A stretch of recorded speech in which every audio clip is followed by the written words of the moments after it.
স্টেজের সবাই হাত তুলে উঁচু করলে ভালো হবে না।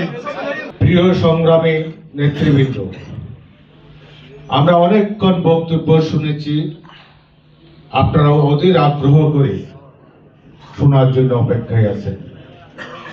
আমরা দীর্ঘ 17 বছর আন্দোলন সংগ্রাম, মামলা হামলা, গুম খুনের শিকার হয়ে আজকে আমরা 12ই ফেব্রুয়ারি 2026 সালের দিকে চলে যাচ্ছি।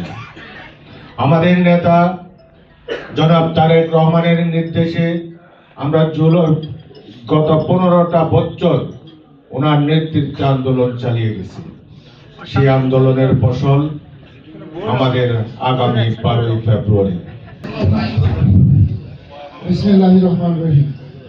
আমাদের দলের চেয়ারম্যান বাংলাদেশ স্বাধীনতা সংগ্রামের ঘোষক, মহান স্বাধীনতার ঘোষক শহীদ প্রেসিডেন্ট জিয়া রহমানের মাগফিরাত কামনা করছে এবং তার সুযোগ্য পুত্র আরফাত রহমান কুকুর রোহের মাগফিরাত কামনা করছি। আল্লাহর কাছে প্রার্থনা করি আল্লাহ রাব্বুল আলামিন যেন তাদেরকে জান্নাতুল ফেরদৌস নসিব করেন।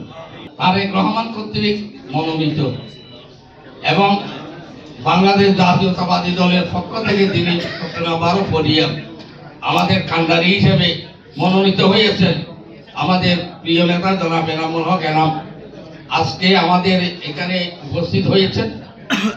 আমরা পড়িয়ায় আমরা সবাই একসাথে রাজনীতি করেছি। এখানে আমরা রাজনীতির ধারাবাহিকতায় নেতৃত্বে লড়াইয়ে কেউ সামনের দিকে গেছে, কেউ পিছের দিকে গেছি, কিন্তু আমরা মা বাবা কিনা স্টার্ট শুরু করেছি, শেষও আমরা একসাথে থাকি।